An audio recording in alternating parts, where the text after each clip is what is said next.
Hey, everybody, and welcome to the Even If podcast. I'm your host, Kristi Lowe, and as always, I am so very glad you're here.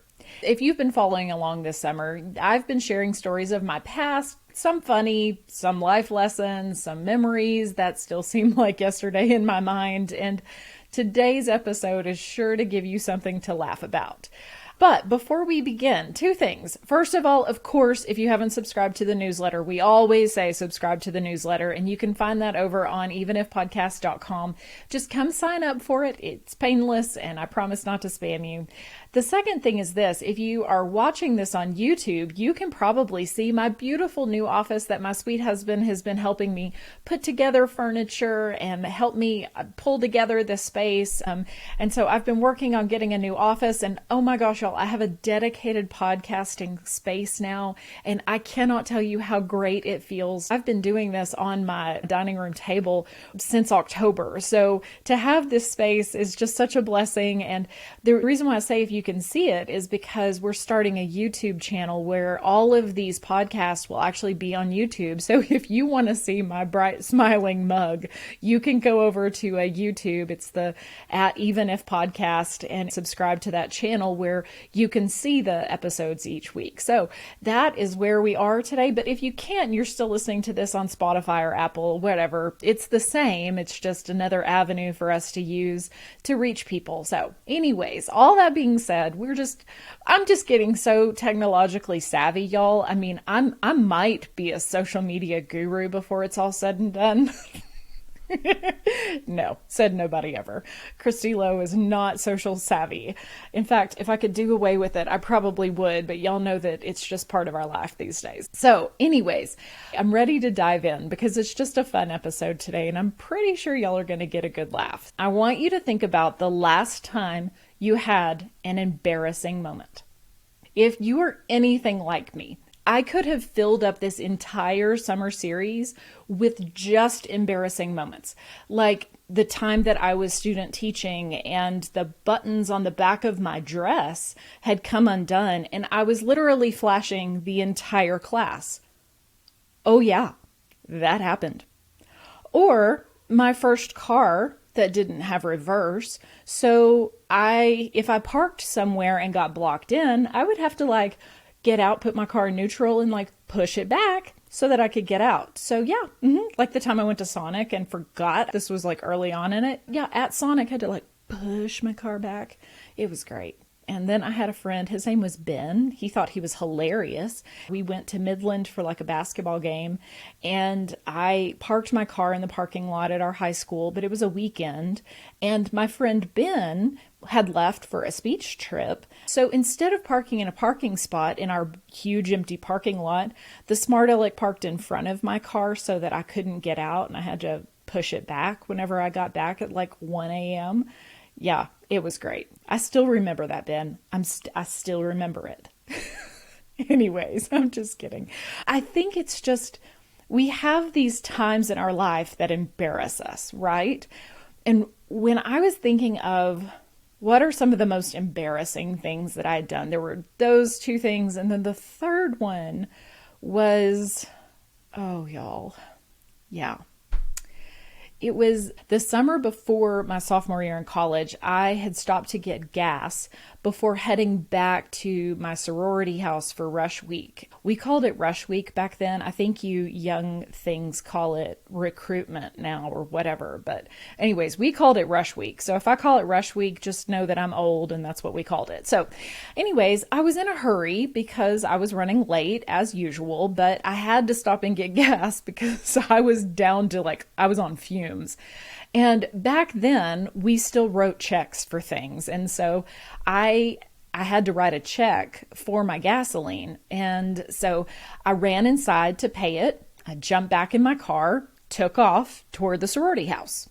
And to give you the picture of what this was, I was driving a 1992 blue Ford Tempo that was at the time covered in shoe polish with my sorority's name and its logo because Rush was prime time for shoe polishing cars. And so I'm driving down Quaker, and it's probably between the sorority house and where I'd stopped to get gas. There was about a 10-minute drive between the two. And so as I was going, I heard a few people honking at me. And so I just smiled and I waved back like, hey, because it's such a real fun time of year. I'm just thinking that people are seeing my cute little car all polished with angels and arrows all over it. And so I just think that everybody's just happy to see me, right? Well, because you see, that time of year, it's just a really fun time in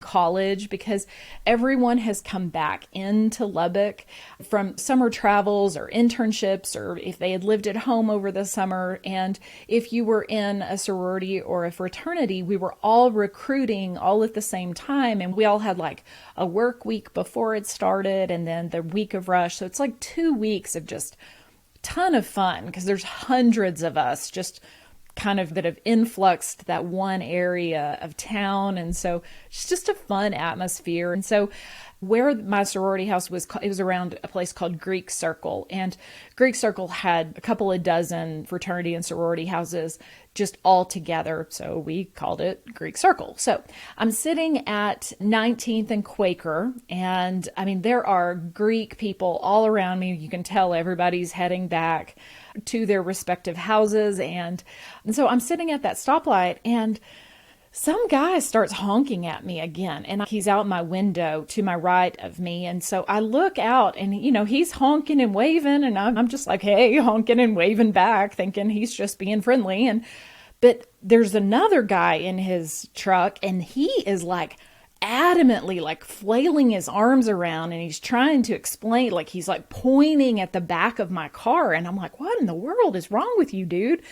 But I look in my side view mirror, and lo and behold, the gas pump and the hose are hanging out of my vehicle. Yeah. And without even thinking about it, like without even like analyzing the situation, like what do? You have a gas pump and a hose hanging out your car. So the light is still red, fortunately. And so I throw my car in park, jump out, run around, grab the gas hose, throw it back into the back seat of my car, and then get back in my car about the time the light turns green, and I take off back to the Pi-Fi house. And oh my gosh, y'all, I'm sure that if you were one of those people watching that scene unfold, you were getting a pretty good laugh out of this. And I'm embarrassed, of course, because I had been driving for 10 minutes with a gas pump and its hose like hanging out my vehicle, and thinking that all those people were just waving because they were just being nice to me. No, they were not just being nice. They were trying to get my blasted attention. So after I got back in the car, I start thinking like the scene of like what had just happened begins to unfold. And I realize, like, I start going back in my mind, and I just think about, okay, like, how did this happen? And I remember I started pumping the gas, but because I was in a hurry, I ran inside to pay. And so I could like stand there and write the check. And as soon as it stopped pumping, I could just fill in the amount and then take off. So as I was trying to be more efficient because I was running late as always. And I guess when I came back out, I had forgotten that the gas pump was still in there. In my mind, I'd like just paid her, and that was kind of out of the ordinary of like the order that you do things. And so I guess I just skipped taking the gas pump out of my car. And then I jumped back in my car and took off. And when I did, that hose came with me. So mortified, honestly, a little panicked. Like, what do you do? Like, do you take it back to the gas station? I have no idea what to do. And so there happened to be another girl that was in the same sorority as me, and she saw everything unfold. And so she pulls into the parking lot of our house about the same time. And so we go inside and we're talking about it. And I'm like, oh my gosh, what do I do? I broke the gas station. Oh my gosh. And I mean, let's just be real here. I'm a college kid and broke is a joke. And I have no idea how much it's going to cost to repair whatever I've broken. And so I'm trying to like talk to my friends, like, what do we do? Like, how do I've got to go back, and what am I going to do? I swear it was just like a miracle. This one girl, she walks through the kitchen and she overhears us talking. And when she does, she stops and she just smiles and she just goes, oh, y'all, that's no big deal. That happens all the time. Just take that back in. There's like this connector thing. They'll just snap it back in. Like, no big deal. Huh. I could have, honestly, I did hug her. I mean, like, I could have kissed her. I was so grateful because I didn't, in the panic, realize, like, yep, at the end of it, there's like this metal connector, apparently for people who drive like me, and it detaches if somebody pulls off, so that way you don't end up with like gasoline spilling all over your gas station, which is brilliant because I'm sure I'm not the only person who ever did this, because there's a reason why they have those disconnects up there now. It's one of the funniest, ding-dongiest things I've ever done. And I took that hose and pump back to that gas station and I just apologized. And she told me pretty much the same thing that my friend had told me, was that no big deal, happens all the time. Thanks for bringing it back. And all you really could do when you do something like that is, I mean, like, all you can do is just laugh. 2 of these stories this summer have had to do with my driving. If you haven't listened to the very first summer of the summer series, I think it's Summer Shenanigans. That was at the beginning of June, and it's where I stole my parents' car and I wrecked it. Yeah. Yeah. I have a talent, y'all. I have a talent when it comes to driving. But anyways, yeah, so if you haven't listened to that, go back and listen to that one. But the irony is not lost on me that this is now the second story that has had to do with my driving. But after that happened, that day, word obviously got around through my sorority, and we all got a pretty good chuckle out of it. And I'm not shy. And so I was in a sorority, but I also worked in the athletic department at Texas Tech whenever I was in college. And somebody from the athletic department found out about it. I mean, it was kind of funny. Like, oh yeah, Kristi driving down the road with a gas hose hanging out of her car. So we just got a laugh out of it. But the craziest part of this is that, or I don't know if it's crazy or if it just truly surprised me, is that a couple of months after that happened, this girl walks up to me, and she's not someone that I'm like super close with. Like how you have like friends, and then you have acquaintances, and then you have those people that like who they are and they know who you are, but like you're not like friends, right? Okay. It's that kind of a person. All right. So this girl, she walks up to me and she's beautiful. She's got this long auburn, like red auburn hair. She's gorgeous. And she has these like freckles on her nose. She was just the cutest, prettiest thing. But she was also entirely serious, if you get my drift. And she had an air about her that I don't, apparently, because she walks up to me and so she just flips it over her shoulder, like real like, oh my gosh, I am so fabulous. And she starts to tell me about how she's taking public speaking this semester, and that she had to give a speech in her class about the most embarrassing thing that had ever happened to her. But because Miss Thing had never had anything embarrassing happen to her in her entire life, apparently, or she refused to admit that she had ever had anything embarrassing happen to her, she tells me that she took my story of what happened to me with the gas pump and told it in her speech class as though it were her own. And then she had the audacity to tell me about it. Y'all. Anyways, I walk off. I just laugh. I mean, I'm like, what are you going to do? And what's interesting is every time I think of this story, I always think of her too.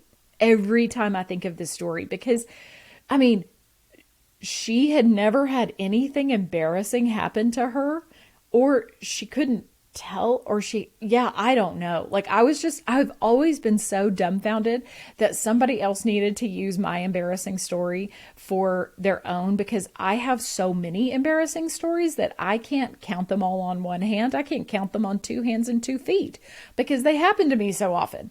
But like, I can't imagine living a life where I'm like, no, I've never had anything embarrassing happen to me ever. Never. Yeah.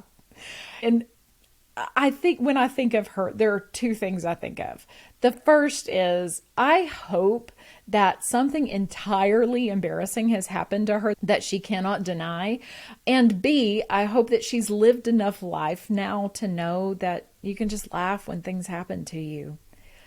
And it's interesting because what got me thinking whenever I was thinking about this story, and I knew I was going to share it with y'all, was the question that came to my mind was, how do we handle the things that come our way?